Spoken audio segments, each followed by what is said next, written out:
I defended you, Biggie. You don't even know, from an emailer. On Friday, we mentioned that you, and I love this about you, you've been asked by our friend Whit Merrifield, who is now a member of the Philadelphia Phillies. He played baseball here, and he listens to this program, which is quite an honor. You know, It's one of the coolest things. It's great. I mean, he's not only a baseball player, he's a great baseball player. An all-star. Yeah, he is. And so Whit Merrifield just signed a contract with the Philadelphia Phillies and literally invited Biggie to take some swings at a batting practice in a game in June, to come to Philadelphia and do it. And Biggie said, I'm going to do that. I'm doing it, which I love. You know, I think it's great. Once in a lifetime opportunity, get on the field. Right. 100%. You know. So, and in conjunction with that, this is on Friday, we said that I had just read that Philadelphia, after 27 years, had ended Dollar Hot Dog Night because the fans threw weenies at each other at last year's Dollar Hot Dog Night. Philadelphia. And that's why I said Philadelphia. So an emailer emailed and said, let me get this straight. Biggie announces he's coming to Philadelphia, and they end Dollar Hot Dog. It's a pretty good joke. I'll give him that. It's a pretty good joke. Yeah, the timing. That's good timing. I said, say it to my face. I said, say it to my face. Well, he did in your email. Yeah, how did you fire back? I said, well, first I did the laugh till I cry. Yeah. Emojis, But I thought to myself, say it to my face. You come down here, you come to this studio, and you say they ended Dollar Hot Dog Night right after Biggie announces I'm headed to Philadelphia. Yeah. No more Dollar Hot Dogs. That's it. What? Promotion ended. Promotion over. I appreciate the timing. The new guy says he's inviting him. Merrifield says he's inviting this guy. Hey, Merrifield, you invite this guy to take some swings? Look at this guy. Look at this guy coming down. I'm looking forward to you being in the batter's box in that stadium. Well, your Phillies jersey unbuttoned like the catcher in Baggies Bears. Yeah. Well, he said that. He knows I'm a Cubs fan.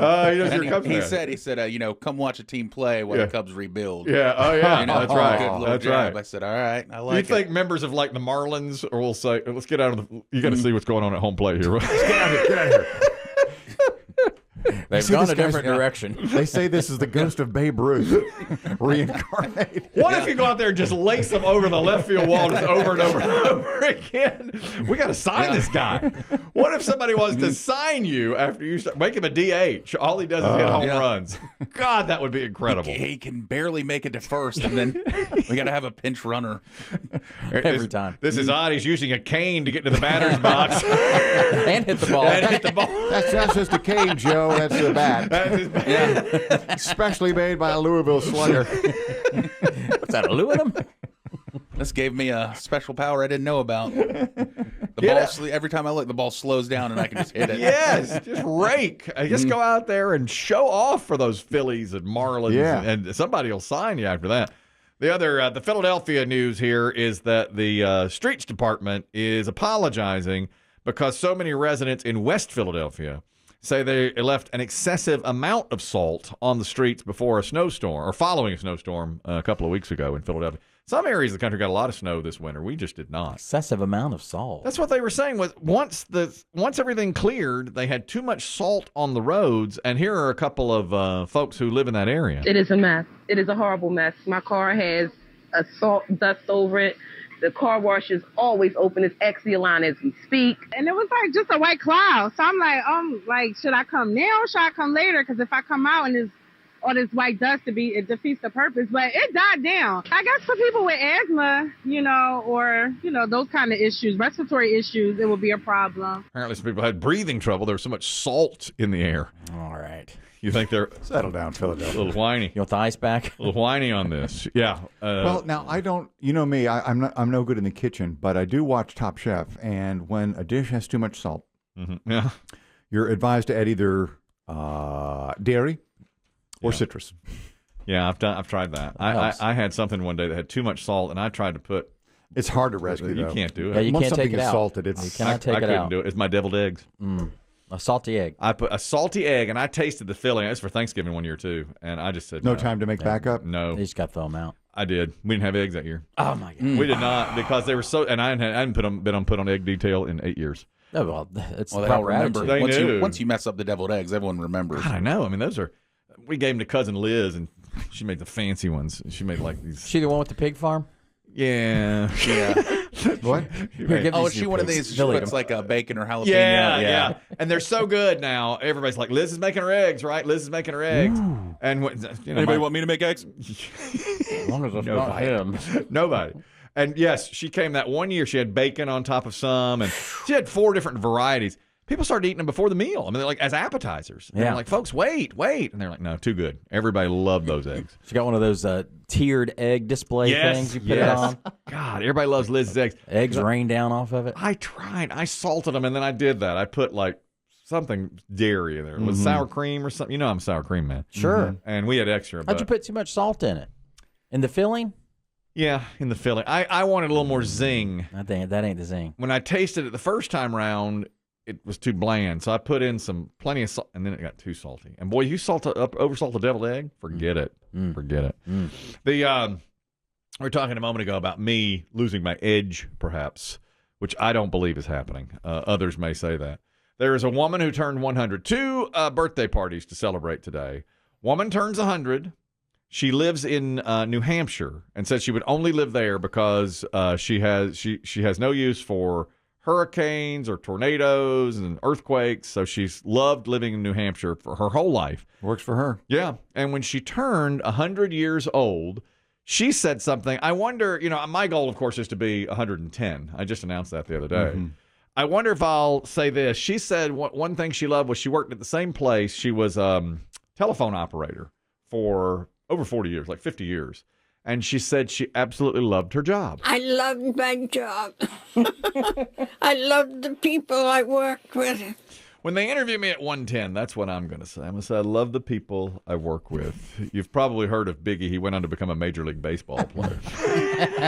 They call him the second Babe Ruth. After his radio career. I worked with that guy, and I loved the people I work with. Now then, this is refreshing. What do you think they ask is the last question? What's your secret? What's the secret of staying like this? Let's get her answer. Now, this was a refreshing answer. What advice do you have for people to live a long life? No advice. Because I don't know how I got here. I can't believe that I've lived at this age. I really can't. No idea how I got here. I like it. I did too. It was unvarnished truth. But she's actually able to hold a conversation. Big time. And here. That's impressive. And by the way, they asked her a lot of questions like about her past, and they said her memory was razor sharp. And they showed her pictures. She was like, here we were at such and such beach, and this was and she told a story about how one time she leaned over a stove and her sleeve caught on fire, and they had to put out the fire real quick. And so her niece, who was there, started calling her Flamin' Lil. Her name's Lillian, and they call her. And so she's like, and I've been Flamin' Lil ever since. I loved her. Didn't you love that? Good. Now, the opposite of it, and this caused Chris Demm. He heard this actually. A woman in Chapel Hill turned 90, and they drive her to a country club to give her a surprise 90th birthday party. We don't know how they got her into the vehicle in the first place. I think they were just going for lunch. They said, we're going for lunch at the club. And so it's her daughter and granddaughter. And, of course, they're filming because they know when they get to the country club, there are like 40 people, 50 people standing out there waiting for her. And the 90-year-old says, what's going on here? There's a big crowd. Was it a wedding or something? So they have a little quick conversation between them. Oh, boy, it's crowded. It is crowded in there. That's weird. They must be having something going on. Yeah. See, that's the mom and the daughter. Oh, it's too crowded. Yeah, it's too crowded. Playing along. Yeah, and then the 90-year-old's like, well, you're not going to be able to get a seat in there. There's no way. That's weird. They must be having something going on. Yeah, well, you're not going to get a chair there. Is there a chair? Must be something. How do you know you'll get a chair there? I don't know. Must be something. Yeah, but I could have gotten you on my chair. No, I'm not going in. I'm not going in. I like it. You're not going to get a chair. I'm not going in. You never know. And the granddaughter's like, no, you have to go in. And I'm not going in. There's no chair. Is that Jean? Is that Jean? Who is that? Is it like she sees somebody? She's like, what's going on here? I thought that was Jean. Is that Jeannie? Yeah. It's Jeannie. Yes, can you believe it? What is she doing here? Who's the kid? Who's the kid? No idea. This is when I go. Don't get out. Grandma, you have to get out. Why? Why? I'm not getting out. I won't. Grandma, you have to get out. I'm not getting out. No. Not if Jeannie's here. Not doing it. Oh, bag. I'm dealing with her again. Oh, look who's here. She was a bitch in 78. Jeannie. Oh, she's always here to upstage me. So finally, his daughter on her. Oh, wait a minute. This is all for me. This is all for me. Mom, look. Look. Look who's here. Embarrass you. They're embarrassing you. This is embarrassing. What are you doing? Shut the camera off. God bless her. Happy I'm with her. birthday! Get this. What are you doing here? Shut up, Gary. You didn't tell me. She just said, shut up, you didn't tell me. I'm yelling this morning at The surprise! You didn't tell me? No, I didn't tell you. Why would I tell you? But I'm saying, what is Judy She yelled doing at to me. child? She said, shut up, you didn't tell me. Sharon, how are you, hon? Sharon. Now it's all for her. They're walking in now. She's 90. Listen, just because you're 90 doesn't mean you're not an old cranky old, Yeah. Some people are awful. Old people can be really awful. You could be 50 and be that way and sit there and say, Of course. I don't like surprises. I'm not going in. You know, I was going to do my hair different. I could have worn something different. I'm not the ones who make the news, they're the exception. The ones, most old people are cranks. Yeah. They're mean. They're angry. They're in pain. Believe me, I shop with them now. Yeah. Know your parents. That's right. They're not as whimsical as we portray. I'm not going in there. Yeah. This is awful. Yeah. By their accent, I can tell they're not originally I don't believe they're from Chapel Hill. or No, Orange County. I don't believe so. I think they're a little part of Transplant. I thought that woman was exactly how Biggie always does his impression of the stereotypical woman at a casino in Atlantic City. That's it, Bob. I'm not going in. We're going to miss the show. I'm not going in there. I'm not going in. You spent all our money. Yes. From old people to young people. My son wants to join the fraternity now. He's figured out he wants to join. This is new. Yeah, and we coaxed him against it this week. I don't think it's right for him. I know it's right for a lot of people, but I don't think it's right for him. Did you lay out your argument? Yes, I told him that I felt like he was doing fairly well. Now, he's a freshman at East Carolina, but mostly you have to pledge when you are a freshman, don't you? Yeah, usually they start rushing in the fall. Yeah. Exactly. And we didn't, we said, wait till the spring. Now we're halfway through the spring semester, and now he's saying, well, I could rush now. And I said, I want him to pay more attention to his studies. I feel like that would take too much away from, and I said, what are you going to get?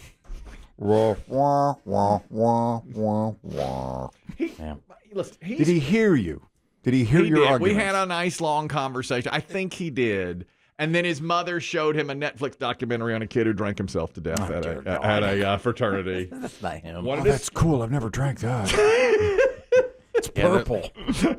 Sometimes those documentaries backfire. They can. But that's a good time. You see what you're witnessing here?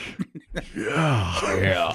So we had a long conversation. He's still considering, I think he heard us. Does he have one picked out? Are some of his friends in one? Yeah, that happens. Yeah. But see, he has a good group of friends without the fraternity. He's made 7 or 8 really good friends there. And I said, can't you just do that, instead of being, he said, but I want to be part of a big group, Well, can I ask this? I thought now, a lot of frats have kind of made it where you have to keep good grades. Well, that's what he said. That was his fire. That was his fire back. I said, your grades are stuff. He said, no, they make you keep good grades. Yeah, because I think if you don't keep them up now, you're booted. That's We've true. all seen Double Secret probation. That's right. Grade point average 0.0. Blutarsk. Correct. And actually, my wife said, those movies like Animal House made it look fun and crazy, and that's why it blew up. That's his wrong. And he's like, he didn't know what Animal House was, of course. Yeah. He doesn't know that stuff. And I think because of the old deaths school and things, yes. I think now like even the initiations are toned down.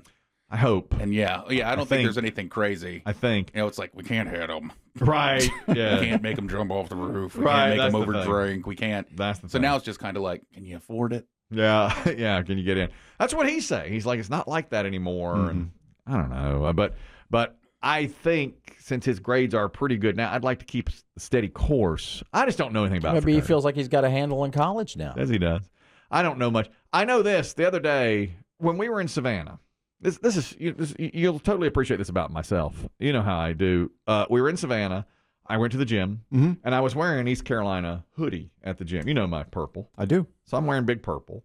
And I get there early because I had to fill out some paperwork because it's a new place for me. And there's one other woman there, and she's probably 25 years old and beautiful. And she comes up and she goes, "Oh, my God, are you a pirate?" I am. Hey, Big, is that the sound of a gut sucking in? Yeah. I see that you noticed. I'm a grad student. Gorgeous. I mean, gorgeous. Dave, you would, stereotypically gorgeous, okay? See, George, get a picture. Georgia girl. Just a Georgia peach. A Georgia peach, okay? Wearing next to nothing. Spandex and whatnot, Nice day done, man. Here comes Big Perp. Big Perp walks in. That's what they call me. Big Perp.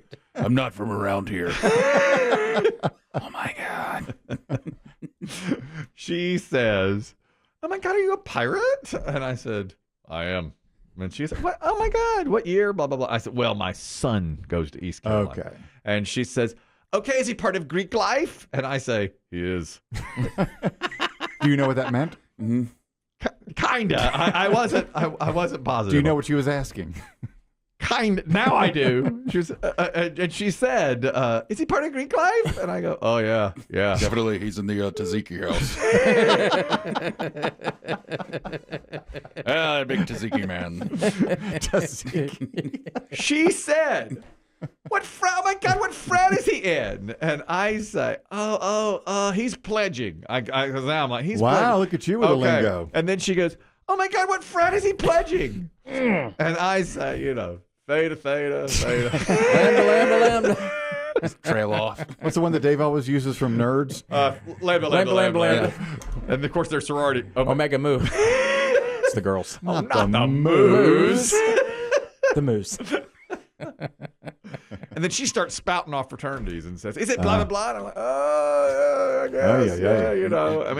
And we're the only two there. And she's like, it was wonderful for me. I love Greek life. My sorority did this and that. And I was like, okay, yeah, I had to get away from this woman. We had to breathe. I had to breathe. Yeah. Exactly. Oh, so difficult. So difficult. Yeah, I thought I was going to faint there for a while. What can I say? What can So does if you... At his college, East Carolina, are there fraternity houses where people live, or do you just live where you live and then there's a... Good question. I think there are fraternity houses. I bet there's like a frat row. We saw it, yeah. There are. But he's already got an apartment for next year. He's moving in with some... But I don't think you have to live in the fraternity house, I'm sure. When I was in college, those were typically only for the upper class. That's what I thought, yeah. I think that's the case. But depending on the size. So we're talking about it, but I'm against because things are going very well for him right now, and I don't want to rock the boat. I don't want to mess anything up.